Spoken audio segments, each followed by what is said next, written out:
Hi there. Today we're going to go over chapter 7.4, parallel and perpendicular lines. So parallel lines have the same slope but different intercepts. For example, if you look at the first graph here, let's pick a point, 2 points to find the slope. So this point goes on to 3 up and 2 to the right.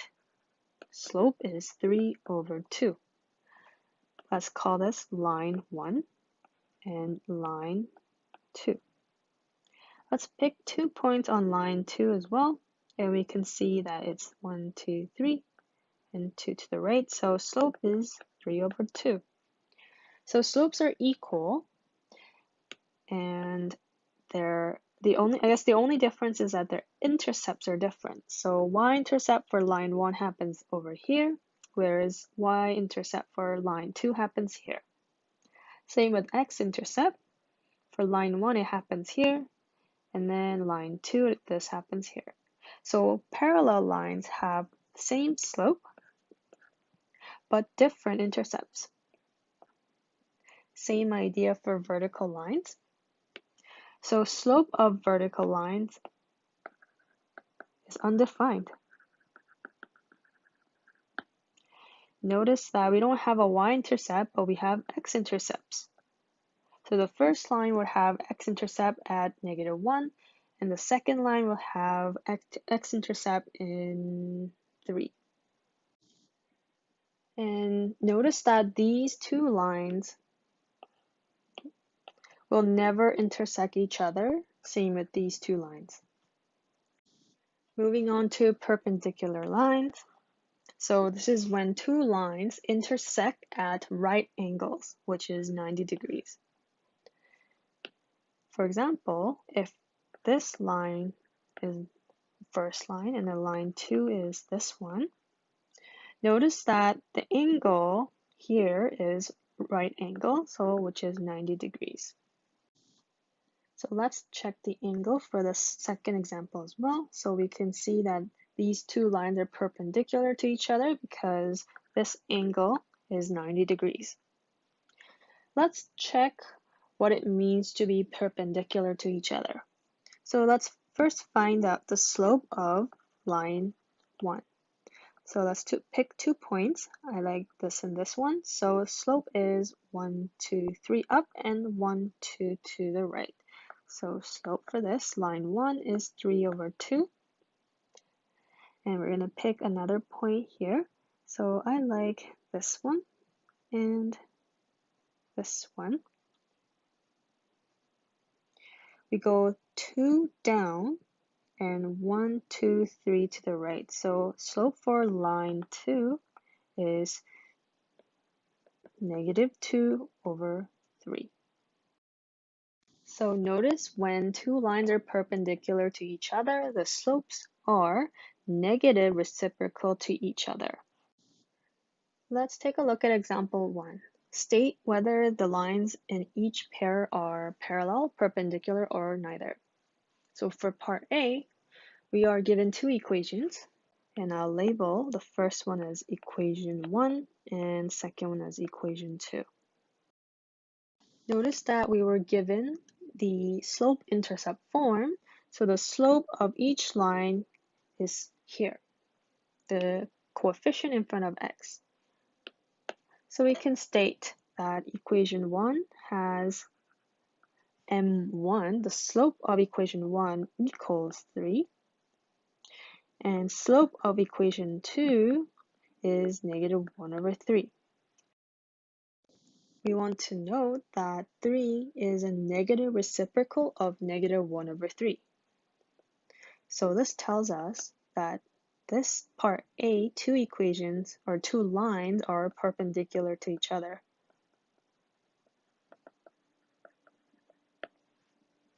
Because these are negative reciprocal. For part B, we can do the same thing. We double check their slope and notice their slopes are equal. So M1 is 4 and M2 is also 4. Therefore, the two lines are parallel to each other. Let's take a look at part C. This time our first equation was given in slope-intercept form, but the second equation is given in a general form. So it makes us more difficult to, like find the slope for the second equation, but we'll first state the slope for the first equation. So M1 is 2, and we need to rewrite the general equation into a slope-intercept form.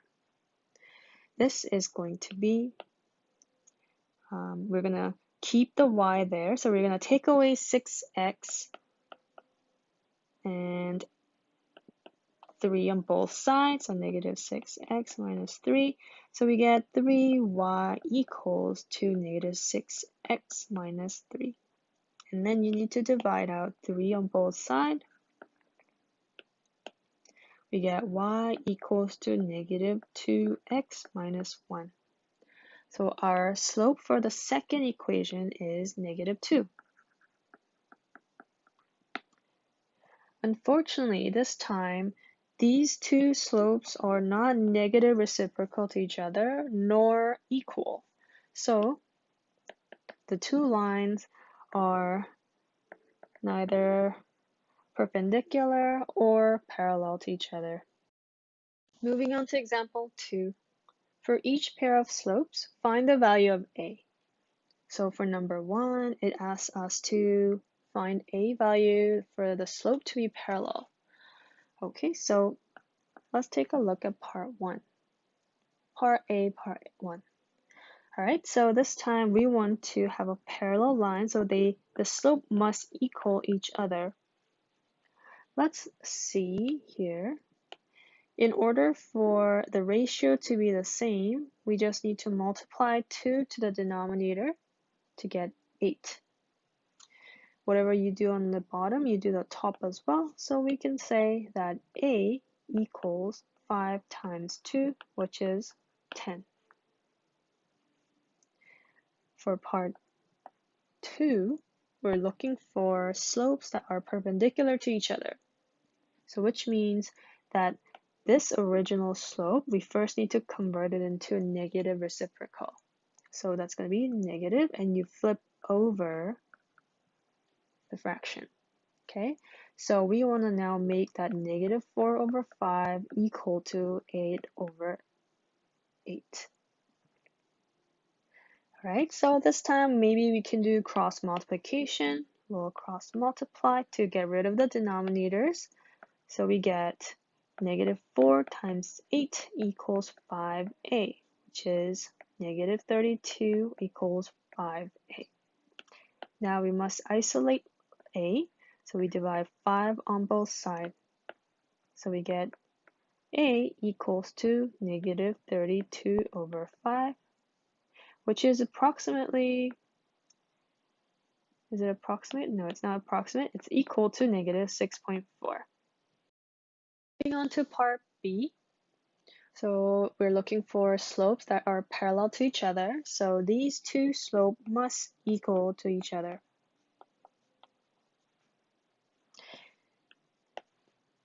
We multiply a to get rid of the denominator. So we get negative 2 equals 3a. And then we isolate a by dividing 3. So a equals negative 2 over 3. This is for parallel slopes, parallel lines. And for part 2, when the slopes are perpendicular to each other, we first need to take a look at the value we have, 3, and we take a negative reciprocal of it and make it equal to negative 2 over 8. So negative reciprocal of 3 is negative 1 over 3. So we're going to make this equal to negative 2 over 8. So same idea here. Because the numerator is multiplied by 2, we can do the same thing on the denominator. So we can conclude that a equals 6 when those two lines are perpendicular to each other. Same idea goes for part C. Two slopes must be equal to each other for two lines to be parallel to each other. So for part A, we know that A must equal to undefined slope. So A is undefined. For part 2, when we're looking for perpendicular line, we first need to set an example of an undefined slope. So let's say 1 divided by 0. This is undefined because 1 divided by, or anything divided by 0 is undefined. So we first need to take a negative reciprocal of this value. So negative reciprocal of 1 over 0 is negative 0 over 1, which is just 0. So we can conclude that A equals 0 when those two lines are perpendicular to each other. Moving on to example 3. Write the equations of a line that is parallel to 3x plus y plus 3 equals 0 and passes through the point 5 and negative 6. Express the equation in slope-intercept form and in general form. So what we're given is original equation in general form, and we are given this point to use. All right, and they're looking for slope-intercept form and general form. All right. So we're going to have to rewrite the equation in slope-intercept form for us to find the slope. So let's start with 3x plus y plus 3 equals 0. We're going to write it into slope-intercept form. So we're going to take away, I like my y to be positive, so we're going to take away 3x and 3 on both sides. And we're left with y on the left-hand side, and we have negative 3x minus 3 on the right-hand side. So we can see that the slope of that original equation, or original line, is negative 3. So we're looking for an equation of a line that's parallel to this line. So our new slope, or new equation, should also have a slope of negative 3. So our new equation, so slope is negative 3 because they must be parallel, and it goes through the point 5 and negative 6. So this time we could actually use slope point form to write an equation. So let's do that. So we note that our slope point form is y minus y1 equal to m times x minus x1. So let's sub in what we have. We have y1, which is negative 6, and slope is negative 3, x, and then minus 5. Let's simplify the left-hand side, just like this. So this would be point or slope point form. And the question asks us to express the equation in slope-intercept form and general form. So let's actually rewrite this into a slope-intercept form. So this is 1. Okay, so this time I'm going to isolate y, so it looks like y equals mx plus b. So we're going to take away 6 from both sides. We get y on the left-hand side equals to negative 3 times x minus 5 minus 6. We have to expand this inside here. So negative 3x plus 15 minus 6. All right, and let's simplify the constants here. So y equals negative 3x plus 9. So this is slope-intercept form. So let's rewrite the slope-intercept form into general form. Notice that the coefficient in front of x is not a positive integer, so we do have to remove that. So we're going to add 3x to both sides of the equation. and then we're going to get 3x plus y equal to 9. And then we have to have 0 on the right hand side, so we're going to take away 9 on both sides. We get 3x plus y minus 9 equals 0. So this is a general form. That's it for example 3. Moving on to example 4. A line is perpendicular to 4x plus y minus 12 equal to 0 and passes through the point 8 and negative 6. Write the equation of a line in either slope-intercept form or general form. So they gave us an option, but I'll show you both ways. Okay, so we know this time we're looking for a perpendicular line to this one that passes through the point 8 and negative 6. So we're first going to rewrite the equation into slope-intercept form to find the slope. So we rewrite the original equation, the original line, and let's rewrite it. So we want to isolate y, so we're going to take away 4x and add 12 to both sides. So we can have y on its own. So we have y equals on the left hand side. And then we have negative 4x plus 12 on the right hand side. So right away we can see that the slope of the original line is negative 4. In order for us to find a perpendicular line, the slope has to be, perpendicular slope is negative reciprocal. So it's going to be 1 over 4. And this is for the new line. So let me write that down. New equation. Okay. And then we have a point 8 and negative 6. So let's use a slope point form. So y minus negative 6 equals, and this time is negative 1 over 4.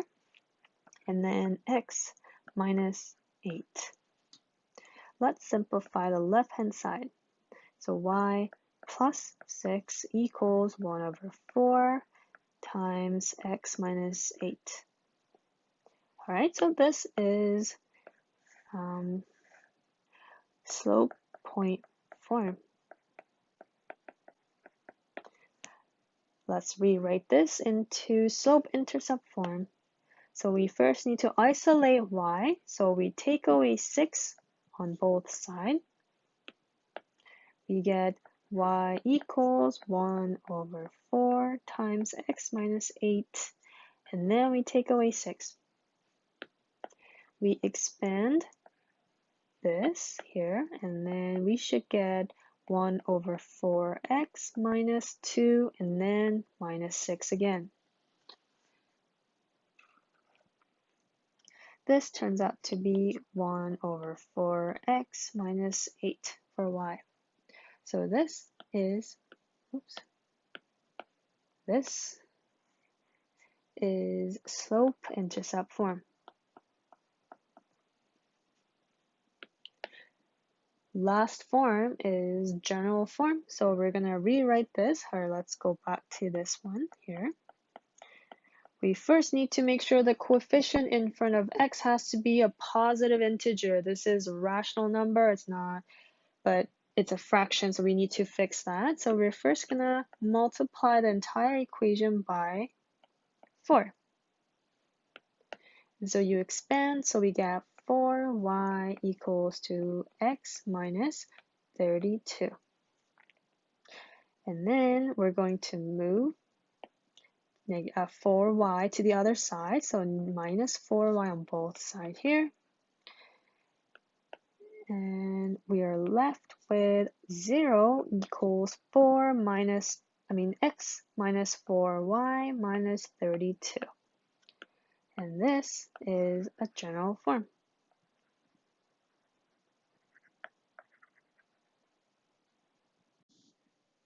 So this is it for 7.4. I'll see you guys in the next video.